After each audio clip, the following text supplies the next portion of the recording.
Vous écoutez Samedi de lire avec l'auteur invité d'Amélie Boivin-Henfield au FM 103.7. Je suis toujours en compagnie de l'auteur Michel Jean. Et Michel, maintenant, on va parler de votre coup de cœur qui est La vie devant soi de Romain Gary. Moi, j'adore Romain Gary. Et puis, c'est un auteur français. C'est un personnage de film, en réalité. D'ailleurs, il a fait des films. Il a été marié à une star de Hollywood. C'est un personnage plus grand que nature. Et c'est un très grand romancier français qui écrit avec une plume, moi, que je trouve beaucoup de verbes. C'est extrêmement intelligent. Et son propos est toujours intéressant. Chacun de ses livres est différent très souvent. Et il y a deux livres que moi, j'aime beaucoup en particulier.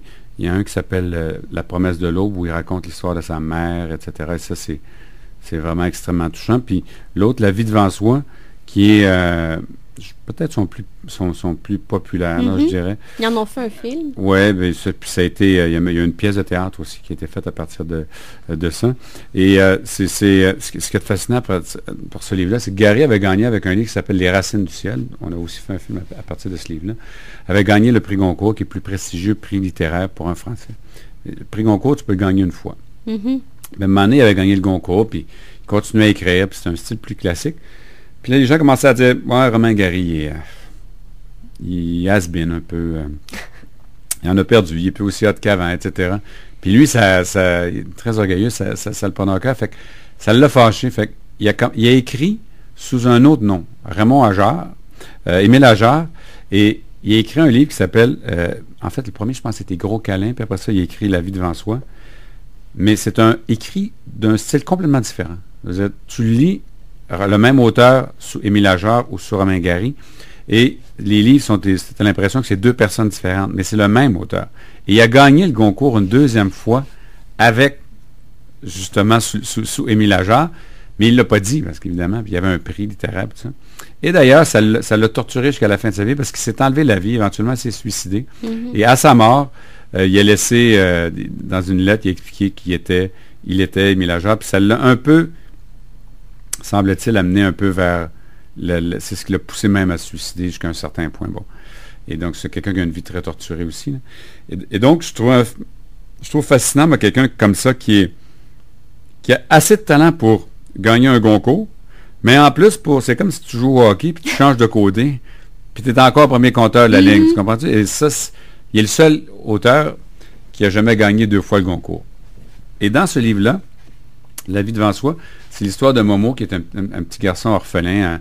Puis il est dans une maison. En réalité, on comprend, puis ça va que c'est une ancienne tenancière de bordel qui s'occupe en réalité des enfants des prostituées de la rue à Paris. Donc, c'est des gens d'un peu partout. Il y a des Africains, il y a des Arabes, il y a du monde un peu partout. Et cette madame-là, qui est très dure, bourrue au début, plus le livre avance, le livre est raconté à travers la voix du garçon, Momo, qui est un jeune garçon. Et donc, Romain Gary raconte une histoire, on se parlait tantôt justement d'histoires qui sont dures souvent, raconte un univers sordide, extrêmement dur, sans espoir en réalité. Et il le raconte au travers des yeux d'un petit garçon. Et en le faisant, quand on est jeune, tout nous apparaît moins grave d'une certaine manière. Ça passe mieux. Il y a même une dose d'humour, on rigole parfois, etc. Et ça, je trouve que c'est un tour de passe-passe assez impressionnant parce que, simplement par le ton qu'il a choisi, il réussit à nous faire accepter des choses qu'on accepterait plus difficilement comme lecteur si c'était pris autrement. Alors, ça prend un auteur habile, un auteur qui est extrêmement intelligent.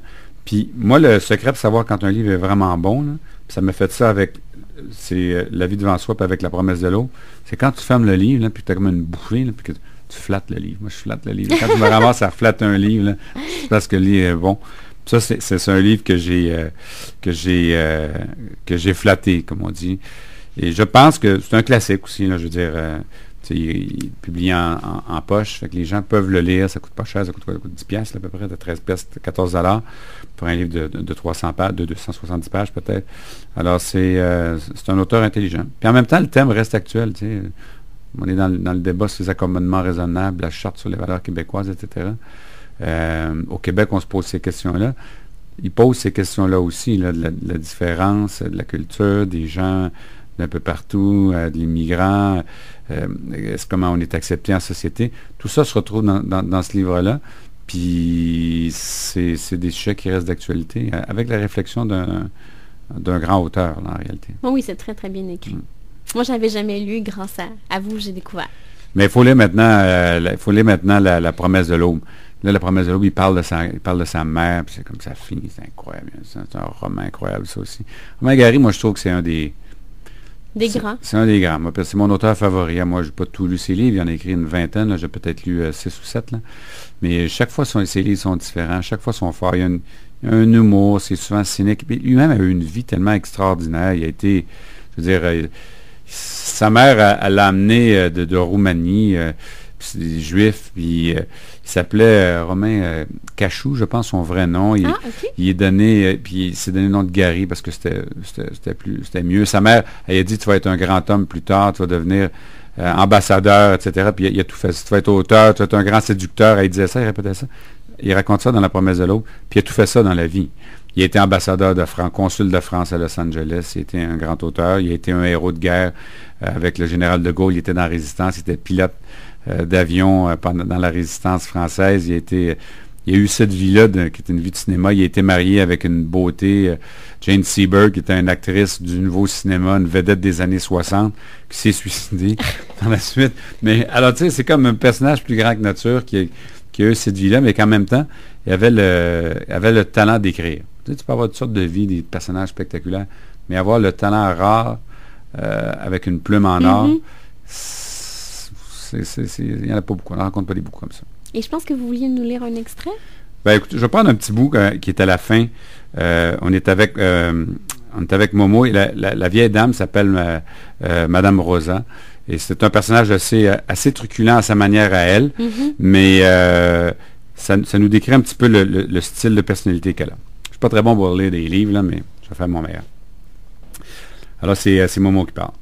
J'ai trouvé Madame Rosa dans son état d'habitude, mais je voyais bien qu'elle avait peur et ses signes d'intelligence. Elle a même prononcé mon nom, comme si elle m'appelait au secours. « Je suis là, Madame Rosa, je suis là. » Elle essayait de dire quelque chose et ses lèvres bougeaient. Sa tête tremblait et elle faisait des efforts pour être une personne humaine. Mais tout ce que ça donnait, c'est que ses grands yeux devenaient de plus en plus grands et elle restait la bouche ouverte, les mains posées sur les bras du fauteuil, à regarder devant elle comme si elle entendait déjà la sonnette. « Momo, soyez tranquille, Madame Rosa. Je ne vous laisserai pas devenir champion du monde des légumes dans un hôpital.